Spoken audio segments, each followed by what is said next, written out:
I have some great HOA stories for you today, and you're going to love that title story too. Here's our first one. I quit the HOA and my home doubled in value, posted by Gerdon 2. About 20 years ago, my uncle acquired and bought an apartment in a new fancy condo. Each floor was separated in 2 apartments, except for the top floor, which was a single apartment more than double the size, with a private attic. All other units had a storage area in the basement. He got the top floor. The building had a large common hall and a large yard all around it, so the owners decided to create an HOA to maintain the common areas and protect the property value.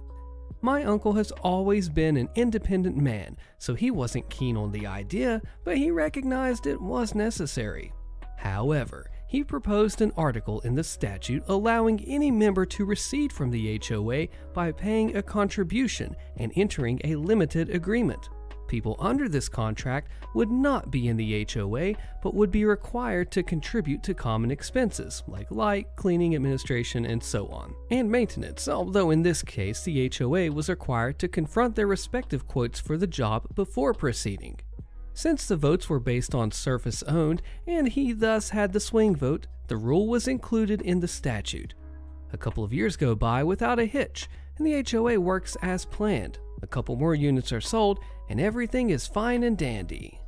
Enter Karen. My uncle describes Karen as your worst high school teacher with a resting bee face like she was constantly smelling sewage. In reality, she was a plain woman in her 50s, dirty blonde, single, and a pocket dog and 2 cats, with a mildly annoyed expression frozen on her face and the fashion sense of Dolores Umbridge.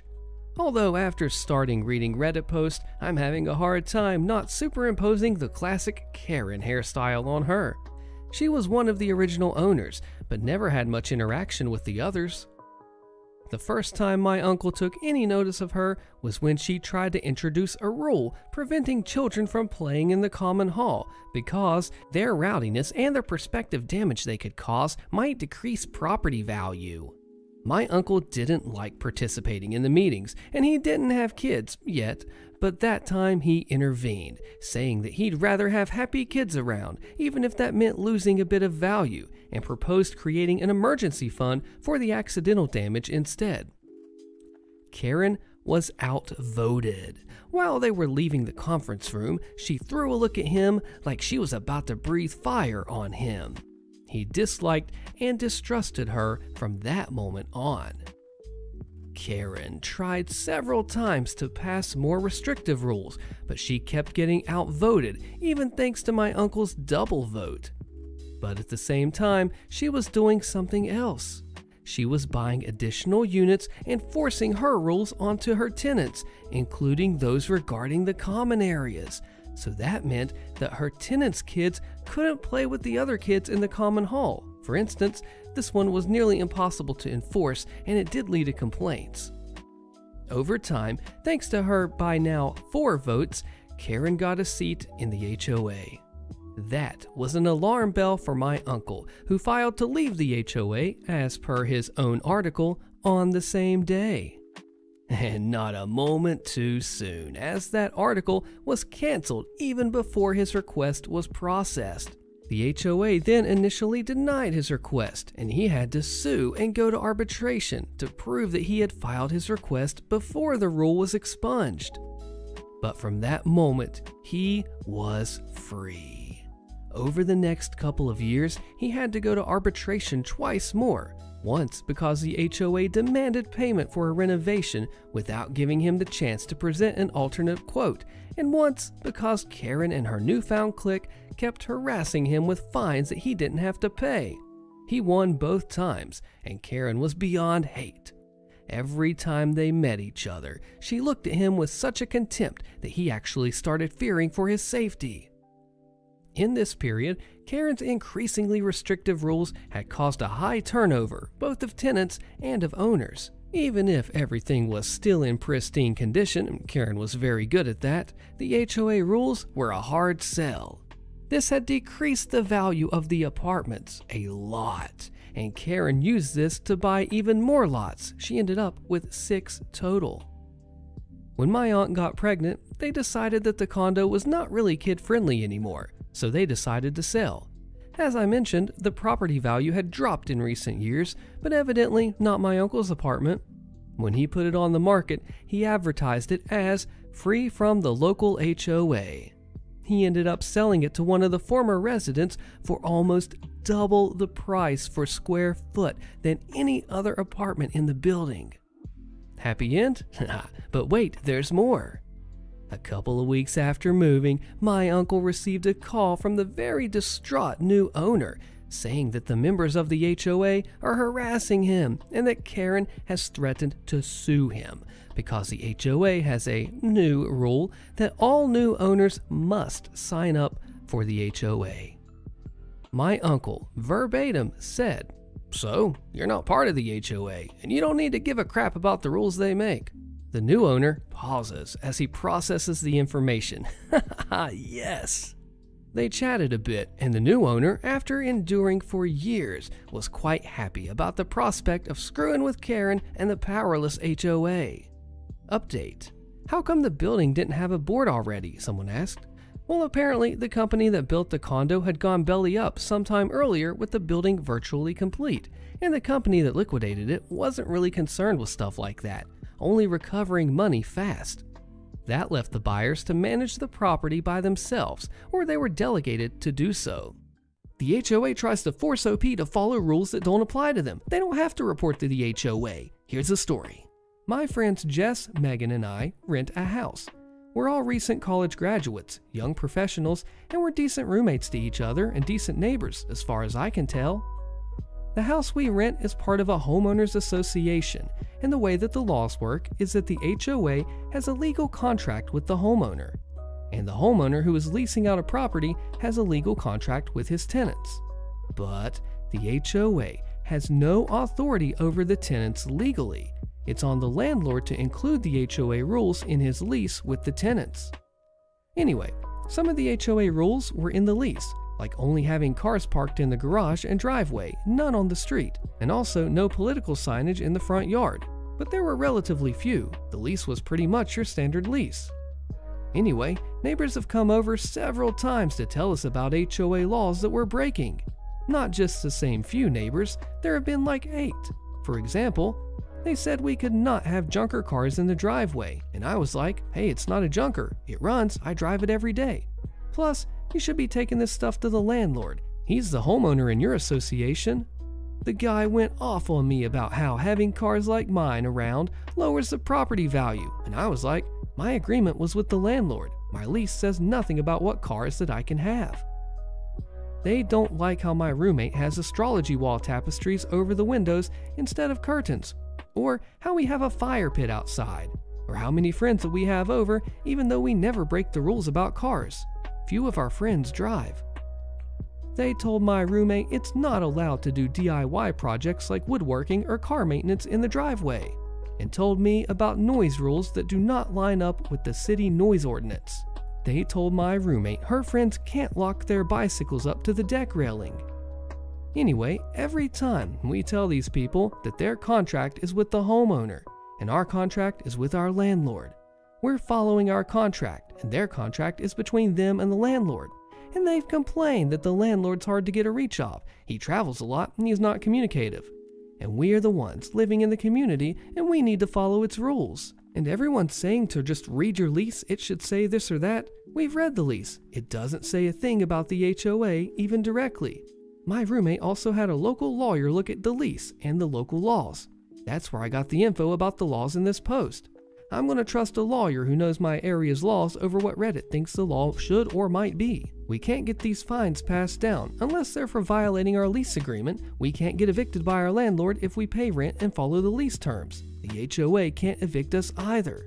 Is OP in the right here for just disregarding the HOA rules since they're not really in it, or what would you do? Make me quit? Get reported for your illegal company practices. Posted by Paco the Fox. In all honesty, this account is mostly a throwaway to distance myself from my main account where I still talk to people in the area this happened. On one hand, given the time that's passed since this particular revenge happened, I could probably get away with it. But on the other hand, there's a chance that this could come back to bite me. It's not that I did anything illegal, but many may argue it was morally wrong at the time, and I probably could have handled the situation a whole heck of a lot better. So, on to the story. At one point in my life, I found myself bored. I needed spending cash, but at the same time, like any typical college student, I needed a job that would work around my class hours. Enter C Corp, not the real name. C Corp was a locally owned chain of gas stations in the southeastern part of Georgia and parts of Florida. I forget the total number of stations, but it was under 50 if that matters. I applied and was given a simple clerking position where I would work weekends and 2 nights a week, for a total of about 32 hours a week on average, sometimes more, sometimes less. I worked there for about a year when I was offered a position to help reopen a store that was renovated after a fire, with the promotion to assistant manager. My hours were going to obviously change, but by the same token, I gained better pay and a new day shift which would help things out. To be quite honest, I even debated taking some time off from school to concentrate on the job, as it was entirely possible I would be promoted to manager of my own store before long. There were veiled hints and suggestions of that very thing happening in a few months, as it were. I never got that far, but I'm getting ahead of myself here. It didn't take long for me to start noticing some issues with the store and the company as a whole. Issues which I did my level best to correct. We were nearing hunting season, turkey and then deer, and in an effort to cater to this, the store started getting in several pallets of ammunition. So, now we had to figure out how to display the various types of shells and bullets, while also doing our level best to ensure things didn't get in the way. It was around this time that I found myself speaking with the store manager, having been called on the carpet, as the saying goes, for refusing to sell ammunition to a customer. I explained to the manager that I had attempted to check ID on the customer, who refused to give it. So, I told the manager that I knew full well this was illegal, as ID was required by state law, and furthermore, you had to be 18 to buy them. That started me on the path that would lead to my termination a few weeks later. I started noticing company memos popping up in the office, all that dealt with company practices regarding ammunition. One even went so far as to say it was a terminable offense to refuse a sale of shells to a customer, regardless of age. That one actually vanished a few days after it went up, with me suspecting someone in the legal department realized the trouble they could get into with it. However, the flow of ammo didn't stop. A week before my termination, things got worse. The state in question has the lottery, of which the lion's share is scratch-off tickets. You know the type. Pay $1, scratch off, and hope you win something. Now, the lottery states on the back of every single ticket that the retailer who sold it must pay up to $599 in winnings. Anything above that has to be claimed at the central lottery office in the state's capital. Retailers are warned that should they refuse to pay this, there are instructions on how to do this with the money order, then they can be fined by the lottery commission, or worse. Imagine my surprise then when I'm written up for following the lottery commission policy and paying out on a $300 win for a customer. I was told, point blank, that company policy was not to pay out anything more than $100, regardless of what the lottery commission said. The final straw before my eventual termination, though honestly I quit, they still listed me as terminated, came up when training another cashier. The very next day, the count came up short by exactly $100. I refused to sign the write-up, which meant the company would have to investigate it, or so I thought. Same day, the district manager called the store and made some veiled threats about calling the police over this, and left me with a note that, quote, if the count comes up $100 over today, he won't say anything, end quote. Oh, heck no, he didn't. I waited till the manager returned from her meeting, dropped all my keys on the counter, and told her directly, I'm done. I walked out and didn't really look back. I was ticked. Ticked at the treatment I'd been given over my time working there, ticked at being called a thief, ticked at what I knew the company was doing to my little community, and ticked that as far as I could tell, they'd get away with it. That's when I hatched a plan of revenge. First and foremost, I needed to talk with a friend. One of my college buddies also worked for the county sheriff's office, So I plied him over with some good barbecue and a few beers, and then asked him, hypothetically speaking, what would happen to a company if it was found they were doing something illegal, like selling ammunition when they shouldn't be, or something like that. He knew I'd recently left C Corp and the circumstances of why I left, so it didn't take long for him to ask just what was going on. I spilled the beans, even including the reported theft I'd been accused of. He was on the edge of his seat, even going so far as to note that my district manager's actions itself were illegal, and told me to come meet with my friend's boss the next day to give a statement. So I did just that.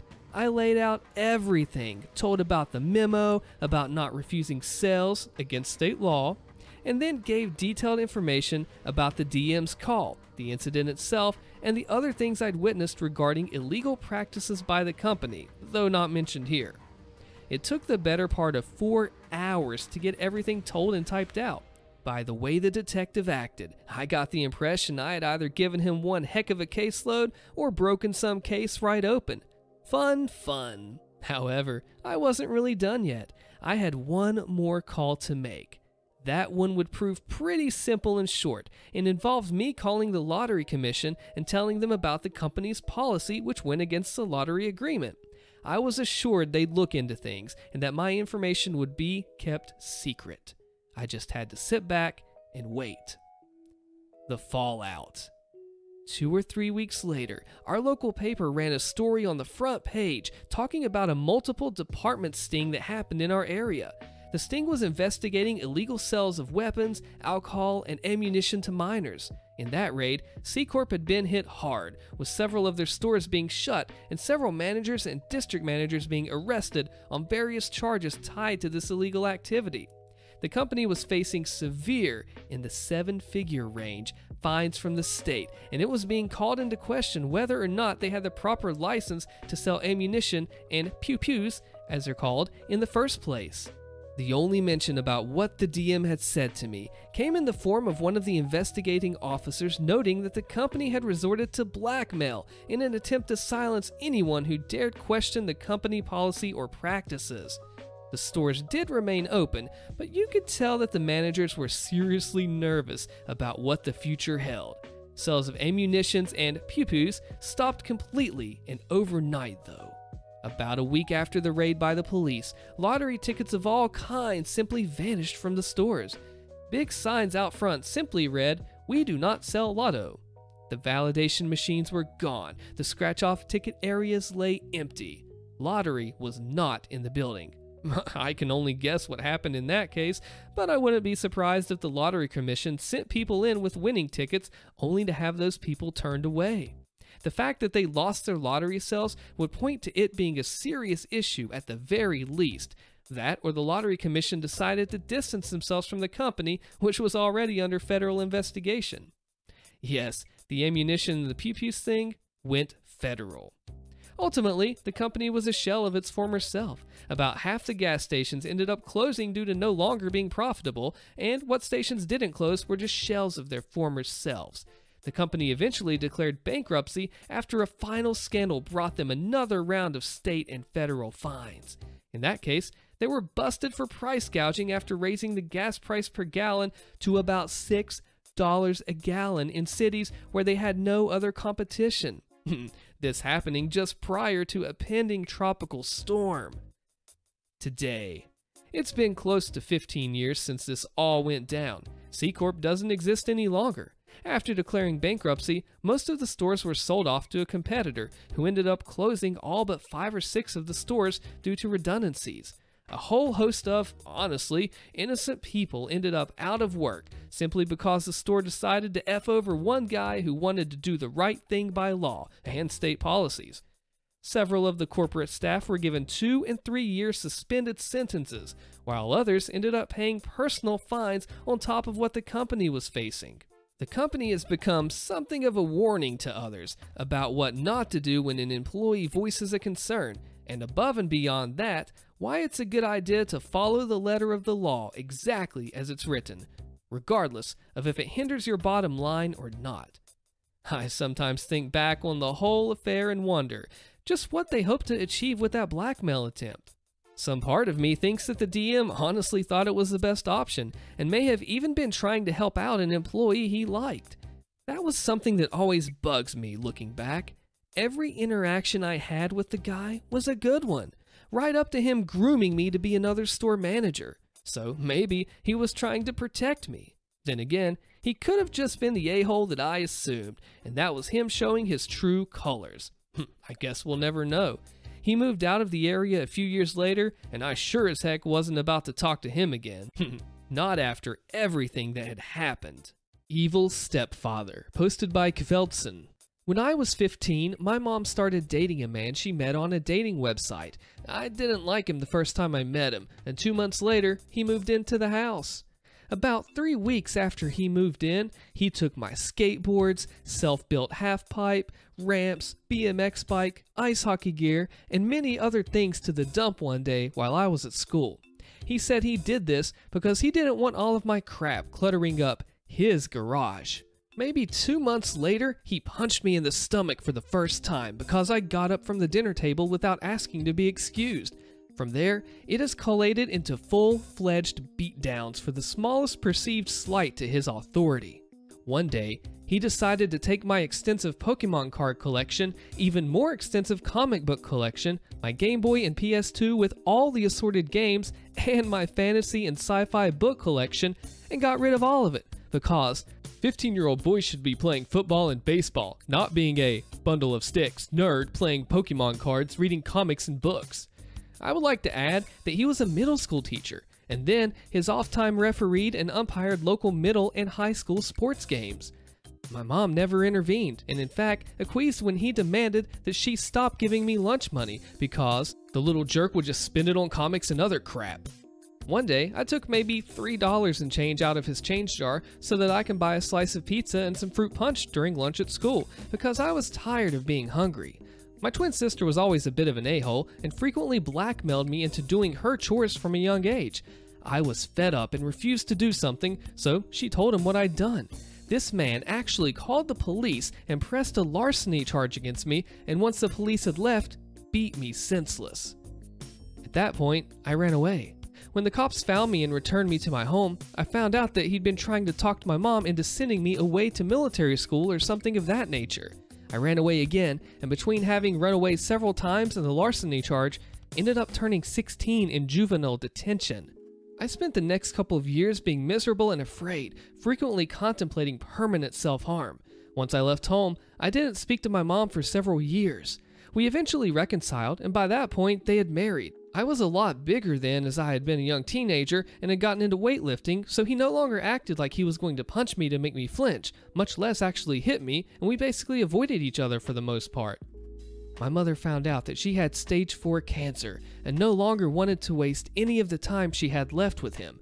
So she had a lawyer draft up a separation agreement whereby he would receive a set amount of money upon separation and would have 45 days to retrieve his belongings from the house. He had spent his entire inheritance in 6 months and then had to sell his mother's house that he grew up in order to settle his debts shortly before they started dating. Oh, and my mother bought the house back from the bank before they married. She allowed him to keep the house and he moved back into his mother's house. My mother passed away about 9 months after their separation, and despite the agreement, have been allowing him to come and get his stuff piecemeal. I put an immediate end to that. I sold his baseball card collection, which was worth around $14,000, and his autographed sports memorabilia, roughly $11,000, and also sold all of his woodworking equipment, along with several finished pieces of furniture that he had made, around $6,500, I think. I kept his mother's engagement ring, a platinum band, 3 diamonds, roughly 2 carats, a wedding band, his coin collection, as I also collect coins, and some tools and other odds and ends. Around a month ago, I ran into him at the grocery store. I told him what I had done as he was pushing his cart out towards the car, and he took a swing at me multiple times. Several of these punches missed, and the ones that did connect didn't have much effect because he's nowhere near as strong as he was 20 years ago in his 40s, and I'm no longer a skinny little 15-year-old. He continued to try to punch me as I called 911 and was actively ramming his grocery cart into my new Toyota as the police officers pulled into the parking lot. He was arrested for assault, communicating threats, and destruction of property. As a result, he lost his job and pension at the local middle school, and because he had never learned how to save money while married to my somewhat wealthy mother, ended up having to sell his mother's house because he hired an expensive lawyer, thinking he could somehow beat the charges. My nephew, who was on the football team, made it well known to his friends that he not only had just been arrested and convicted of assault as well as other charges, but that he had also beat me as a child, caused several parents to call for him to resign from refereeing and umpiring for local sports games. My niece and my girlfriend's much younger sister are enrolled at the middle school where he worked and say that he was not only universally disliked, but when he came up to the school to get his belongings, he made a big scene and ended up hysterically crying as he was leaving. At least that's what they've heard from the kids who were attending summer school at that time. His son, who he was equally abusive towards as a child, refused to take him in or to help him out, so he ended up having to take a job as a cashier at Walmart so that he could afford the rent on his crappy little trailer in an absolutely awful neighborhood. Even though that Walmart is not the closest Walmart to my house, that is now the only place where I go grocery shopping or to purchase anything that I need. I purposely stand in line longer than I need to, just so that he can be the one who has the pleasure of ringing up my purchases. The first time I went through his line, he attempted to ring up multiple items more than one time to overcharge me, and when I called him on it, he said that I was mistaken. I asked for a manager, and the manager believed him that it was an accident, but he learned that he can't get away with that. The second time, I made sure to be as nice as possible and how to ask for a manager because he was overwhelmingly rude. The people in line behind me backed me up, and he got in some trouble for that. Every time I go there and step into line, I see him die a little bit inside, and it may be petty, but it gives me such satisfaction. Sometimes I'll say that I'm paying with exact change, and as I'm about to hand him the money, I'll say, "Oh, I didn't realize that I had a rare coin from his collection in my pocket. I guess I'll pay cash." I just sold his expensive ratcheting wrench set, and so on Monday when he works again, I'm going to go buy my daughter one of their better above-ground pools, and as he's ringing it out, tell him, "I know that daughter is just going to love this pool. It's not like I would have ever used those expensive ratcheting wrenches anyway." HOA takedown. HOA destroys my property, but I'm not even part of the HOA. Click the video on your screen so you don't miss this crazy fallout, and I'll see you there.